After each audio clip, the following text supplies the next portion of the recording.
오늘은 어린이날이고 교회에서도 어린이 주일로 지키는 날입니다. 그 어느 때보다 자녀들에 대해서 생각을 많이 하는 날입니다. 부모님들은 누구나 자녀를 사랑하고 자녀가 잘 되기를 바라고 자녀의 인생이 복 있는 인생 되기를 기대합니다. 그렇게 바라기만 하는 것이 아니고 실질적으로 자녀에게 도움이 될 만한 일을 위하여서 최선을 다하여서 뒷바라지 해주고 있습니다. 그런데 부모님들이 자녀를 사랑하지만 안타깝게도 잘 모르고 있는 것이 있는데, 무엇이 자녀 인생에 정말 도움이 될까? 어떻게 해야 복 있는 인생이 될까? 하는 것을 제대로 몰라서 시행착오를 겪는 부모님들이 무척이나 많이 있습니다. 오늘 하나님께서 우리에게 주시는 말씀, 자녀 교육에 또 자녀 교육뿐만 아니고 믿음의 삶을 살아가는 사람들에게 참 중요한 말씀입니다. 오늘 말씀 한 절밖에 되지 않는 짧은 말씀인데, 오늘 말씀의 내용은 마땅히 행할 길을 아이에게 가르치라. 그리하면 늙어서도 떠나지 아니할 것이다 는 말씀입니다. 마땅히 행할 길을 아이에게 가르치라는 말씀에는 아이에게 가르쳐야 하는 마땅히 행할 길이 있다는 겁니다. 아이가 마땅히 알아야 하는 것이 있다는 겁니다. 이 마땅히 알아야 하는 것을 제대로 알게 되면 늙어서도 떠나지 아니한다는 말씀은 평생토록 아이의 인생에 마땅히 알아야 하는 길이 도움과 능력이 된다는 겁니다. 그러면 여러분, 아이가 알아야 하는, 아이에게 가르쳐야 되는 마땅히 행할 길은 무엇이겠습니까? 요즘에 많은 부모님들은 아이에게 가르쳐야 할 마땅한 길에 대하여서 성공의 길로 생각을 합니다. 어릴 때부터 영어를 가르치고 수학을 가르치고 여러 재능을 가르치고 조기 교육에 힘쓰면 아이들이 다른 아이보다 조금 더 앞서고 성공하리라, 이런 기대를 가지고 어릴 때부터 조기 교육에 힘쓰고 있는데, 이렇게 아이들 조기 교육에 힘쓰는 것이 마땅히 가르쳐야 하는 길이겠습니까? 그렇지 않습니다. 이것저것 아이의 앞날을 생각하고 준비하고 가르치는 것이 잘못된 것 아니고 필요한 것일 수 있고 아이의 인생에 도움될 수도 있지만, 그러나 평생에 아이의 앞길을 인도하고 도와주고 책임져 줄 능력이 되기에는 부족합니다. 마땅히 알아야 할, 아이에게 가르쳐야 할 길은 무엇이겠습니까? 사실 우리가 이미 그 답을 다 알고 있습니다. 마땅히 가르쳐야 할, 아이가 알아야 할 중요한 내용은 하나님입니다. 하나님에 관하여 알려주는 것이 마땅히 가르쳐야 할 일입니다. 잠언 1장 7절 말씀에 보면 여호와를 경외하는 것이 지식의 근본이다 하는 말씀이 있습니다. 여호와를 경외한다는 것은 하나님을 하나님으로 알고 믿고 하나님을 예배하며 살아가는 것인데, 이렇게 여호와를 경외하는 것이 지식의 근본이라는 것은 지식만의 근본이 아니고 인생의 근본이라는 겁니다. 전도서 12장 13절 말씀에도 보면 일의 결국을 다 들었으니 여호와를 경외하라, 이것이 사람의 본분이니라, 그런 말씀이 있습니다. 이것저것 다 해보았더니 별로 대단한 것 없고 헛되고 헛된 것 뿐이었는데 하나님을 경외하며 살아가는 삶이, 이것이 가장 중요하고 이것이 가장 기본이더라는 겁니다. 그러니까 아이에게 가르쳐야 할, 마땅히 행할 길은 하나님에 대하여 가르쳐 주는 겁니다. 하나님에 대하여 가르쳐 주면 인생을 살아가는 과정 중에 알아야 하는 중요한 내용들을 저절로 알게 되기 때문입니다. 하나님을 알게 되면 이 세상이 어떻게 존재하게 됐는지, 이 세상은 지금 어떻게 운영되고 있는지 이 세상에 대해서 알 수 있습니다. 하나님에 대하여 알게 되면 도대체 나는 누구인지, 나는 어디에서 와서 어디로 가고 있는 것인지, 어떻게 살아야 되는지 나에 대하여 알게 됩니다. 하나님을 알게 되면 이 세상과 나는 어떻게 되는지, 죽음은 무엇인지, 죽음 이후에는 어떻게 되는지 그 모든 것을 알게 됩니다. 그런데 하나님을 모르면 이 중요한 내용을 알 수가 없습니다. 공부를 많이 하고 잘하고 박사학위를 여러 개 가지고 있는 사람이라 할지라도 하나님을 모르면 세상이 어떻게 존재하고 있는 것인지, 나는 누구인지, 어떻게 살아야 되는지, 죽음은 무엇인지, 죽음 이후는 어떻게 되는지 하는 것을 알 수가 없어서, 그래서 문득문득 생각하고 고민하다가 방황하다가 그렇게 많은 시간을 허비하고 그렇게 살다가 죽음 앞에 설 수밖에 없습니다. 마땅히 아이에게 가르쳐야 할 길은 하나님에 대하여 알려주는 겁니다.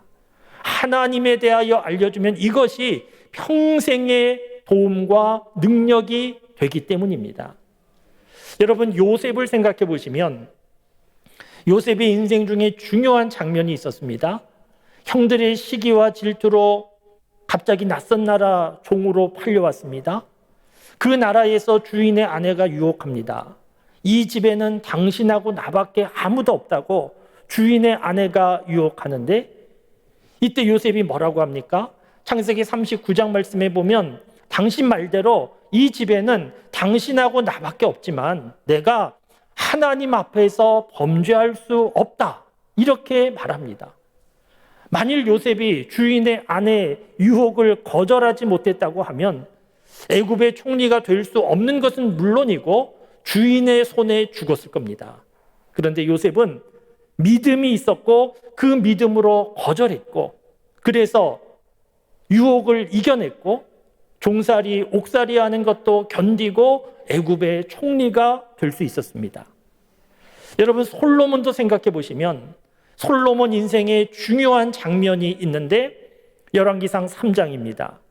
왕위에 오른 솔로몬에게 하나님께서 무엇이든지 구하라고, 내가 들어주겠다고 하나님께서 물으셨을 때 솔로몬은 주저하지 않고 대답했습니다. 나에게 지혜를 주시옵소서.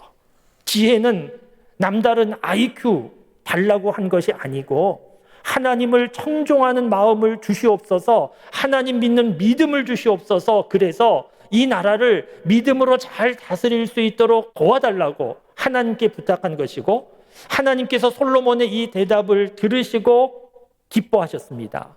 그래서 구하지 아니한 다른 것도 다 허락해 주셨습니다. 여러분, 요셉과 솔로몬을 생각해 보시면 요셉에게도 솔로몬에게도 믿음이 있었습니다.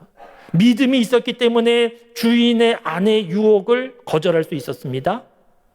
솔로몬도 하나님의 물음 앞에 지혜를 달라고 대답할 수 있었던 것도 아무 생각 없이 갑자기 지혜가 생각나서 말씀드린 것이 아니고 솔로몬 마음속에 지혜를 중요하게 생각하는 믿음이 먼저 있었던 겁니다.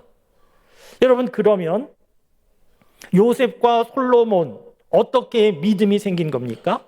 어느 날 갑자기 하늘에서 뚝 떨어진 것이 아니고 요셉의 믿음도 솔로몬의 믿음도 부모로부터 생긴 것이 분명합니다.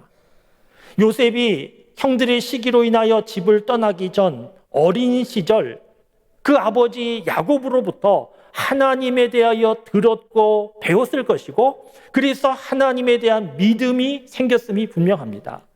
솔로몬도 왕의 자리에 오르기 전에 그의 아버지 다윗으로부터 하나님에 대하여 들었고 배웠고 그래서 믿음이 생겼음이 분명합니다. 그러니까 요셉도 솔로몬도 부모가 돌봐줄 수 없는 상황 가운데 그 부모로부터 믿음을 배웠더니 부모가 마땅히 행할 길을 아이에게 가르쳤더니 그것이 평생의 도움과 능력으로 나타나더라는 겁니다. 이 요셉과 솔로몬의 믿음이 언제 생긴 겁니까? 오늘 말씀에 기록된 대로 아이 때부터 마땅히 가르칠 것을 가르쳤기 때문에 어린아이 때부터 배운 그 믿음이 평생의 도움과 능력이 되더라는 겁니다.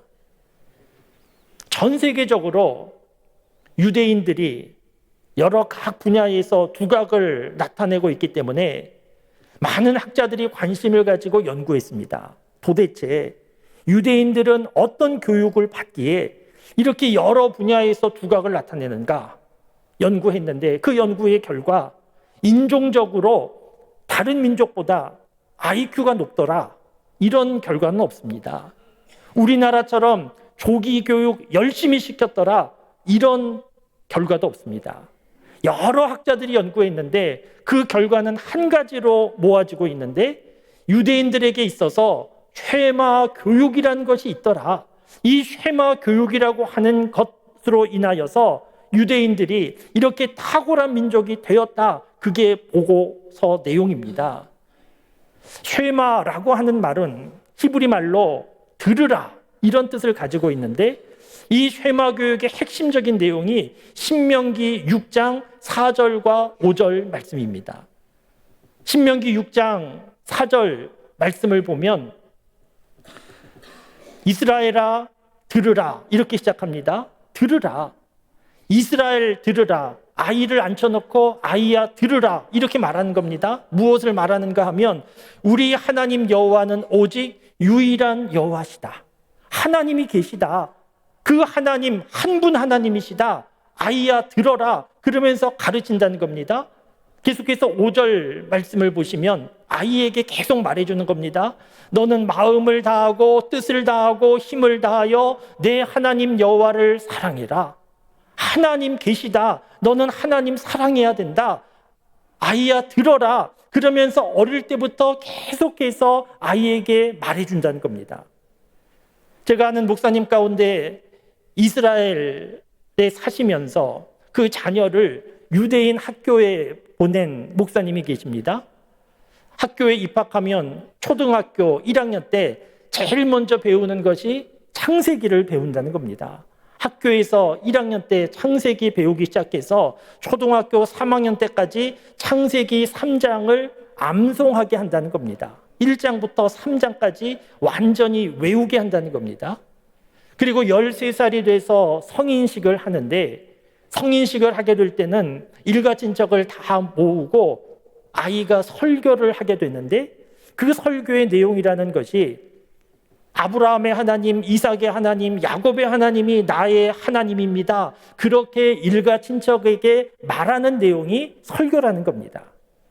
그러니까 아이가 어릴 때부터 성경 말씀을 가르치면서 아이야 들어라. 하나님이 계시다. 그 하나님은 한 분 하나님이시다. 너는 하나님을 사랑해야 된다. 그렇게 가르쳐주고 창세기 3장까지의 내용은 하나님께서 천지 만물을 창조하신 내용인데 그 내용을 완전히 외우게 하고 그래서 인생 시작부터 하나님에 대하여서 이 세상이 어떻게 존재하게 되는가 완전히 정리를 하고 그 다음에 필요한 것 배우고 가르치고 그래서 어릴 때부터 하나님을 알게 하고 마땅히 가르칠 것을 행할 것을 가르쳤더니 늙어서도 그것을 떠나지 않는 평생토록 하나님께서 지켜주시고 도와주시는 은혜가 그 삶에 나타나더라는 겁니다. 여러분 오늘 본문 말씀을 우리 부모님들 좀 잘 보셔야 됩니다. 왜냐하면 부모님들이 자녀를 사랑하지만 부모님의 능력과 사랑에 한계가 있기 때문입니다. 부모님들이 자녀를 아무리 사랑해도 자녀가 수능시험 치르러 갈 때 그 시험장 정문까지 데려다 줄 수는 있지만 들어가서 대신 시험 치러줄 수는 없습니다. 자녀가 훈련소 군대에 갈 때 그 훈련소까지 데려다 줄 수는 있지만 대신해서 훈련 받아줄 수는 없습니다. 아이가 아파서 수술 받기라도 하면 수술받는 수술실 앞까지 데려다 줄 수는 있어도 대신 수술 받아줄 수는 없습니다. 아이의 인생을 책임져 줄 수 있는 부모는 아무도 없습니다. 그래서 지혜로운 부모는 마땅히 가르쳐야 하는 것을 아이에게 가르쳐서 부모가 없어도 하나님 믿는 믿음으로 잘 살 수 있도록 도와주는 부모가 지혜로운 부모입니다. 아이를 믿음 안에 잘 양육해서 하나님께서 지켜주셔서 그 하나님을 믿는 믿음 가운데 예배자로 살아가는 그런 아이가 되면 걱정할 일이 없습니다. 시편 119편 105절 말씀에 보면 주의 말씀은 내 발의 등이요 내 길의 빛이니이다, 이런 말씀이 있습니다. 주의 말씀은 하나님을 의미합니다. 하나님께서 내가 가는 인생의 앞길에 등불이 되어주시고 내 인생의 앞길에 빛이 되어주신다는 말씀인데, 하나님께서 이렇게 등불이 되어주시고 빛이 되어주시면 어둠 속에 방황하거나 헤매일 일이 없습니다. 마땅히 가르칠 것을 아이에게 가르치는 것은 아이의 손에 평생 살아갈 수 있는 나침판을 쥐어주는 것과 같습니다. 부모가 일일이 쫓아다니면서 이리로 가야 된다고 저리로 가야 된다고 말할 수 없지 않습니까?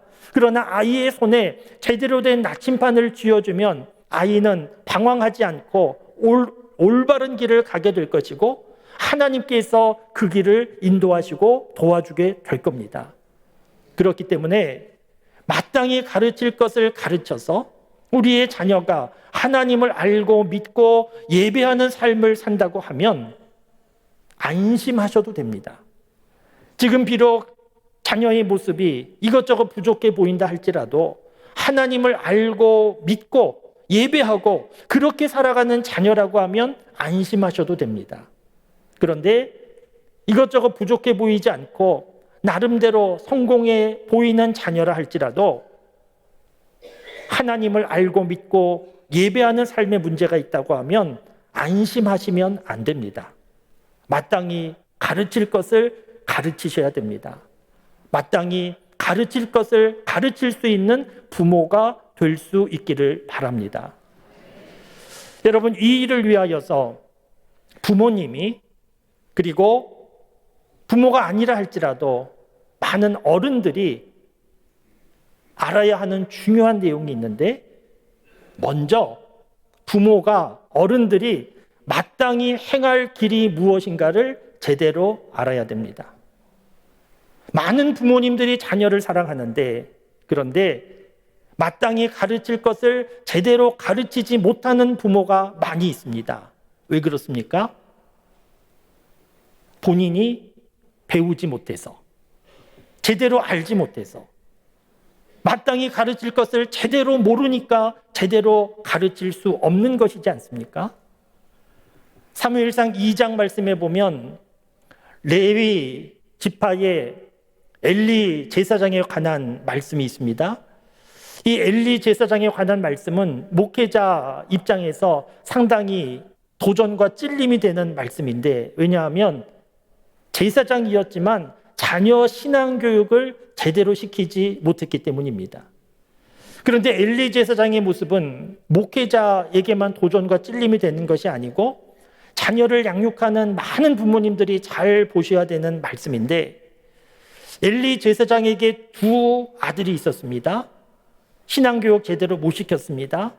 하나님 앞에 제사 드리러, 예배 드리러 오는 사람들이 재물을 가지고 오는데 그 재물을 보면서 좋은 것은 뒤로 빼돌리고 맛있는 것은 자기들이 먹고 좋지 않은 것, 부족한 것 하나님께 제물로 드렸습니다.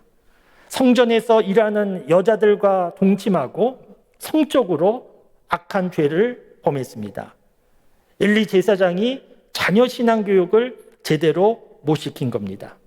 하나님께서 엘리 제사장을 향하여서 책망하시는데 사무엘상 2장 29절 말씀에 보면 너가 자녀를 나보다 더 중히 여겼다, 이러면서 책망하십니다.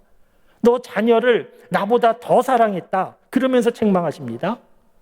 사실 부모 가운데 자녀를 덜 사랑하는 부모는 누가 있겠습니까? 하나님 사랑한다고 자녀를 덜 사랑하는 것 가능하지 않습니다. 하나님께서 너가 자녀를 중히 여겼다 책망하시는 내용은 너가 가르쳐야 할 것을 제대로 가르치지 못했다는 겁니다. 하나님이 계시고 그 하나님을 경외해야 되고 하나님을 사랑해야 되고 하나님 앞에 예배해야 되고 하는 것을 제대로 가르치지 못했다는 겁니다. 엘리 제사장이 두 아들 사랑했습니다. 사랑했기 때문에 해야 하는 말도 제대로 못한 겁니다. 요즘 많은 부모님들이 자녀를 사랑합니다. 그래서 해줄 수 있는 것 다 해주기를 원하고 해주고 있는데, 그런데 오늘 말씀 마땅히 가르쳐야 되는 것을 제대로 가르치지 못하는 부모가 많습니다. 왜 그렇습니까? 부모가 제대로 모르기 때문입니다.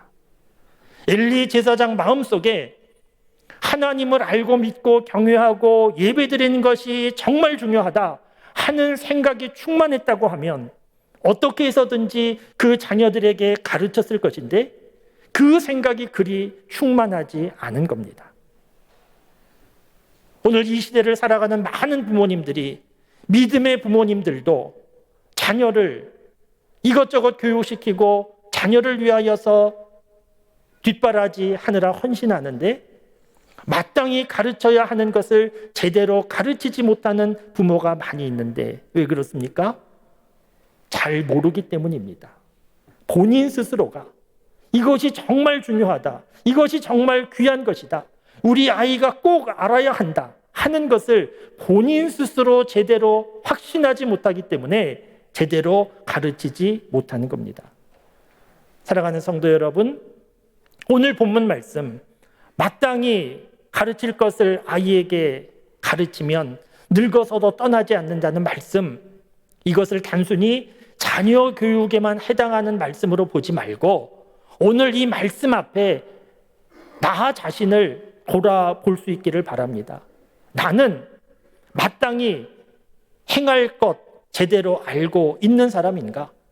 나는 마땅히 행할 것, 하나님을 알고 믿는 것이 정말 중요하고 이것이 인생에서 최고의 가치가 있는 것이라고 나는 생각하고 있는가 하는 것을 제대로 돌아보실 수 있기를 바랍니다. 사랑하는 성도 여러분, 마땅히 행할 길은 무엇입니까? 그 길은 성공의 길이 아니고 그 길은 예수님이 그리스도라고 하는 겁니다. 예수님이 길이시다 하는 것이 마땅히 행할 길, 가르쳐야 하는 길임을 분명히 아실 수 있기를 바랍니다. 그래서 우리의 자녀들에게 마땅히 행할 길을 가르치고 아직도 알지 못하는 우리 주변의 이웃들에게 마땅히 행할 길을 가르치고 전하며 살아가는 우리 모두, 우리 교회가 될 수 있기를 주님의 이름으로 축원합니다.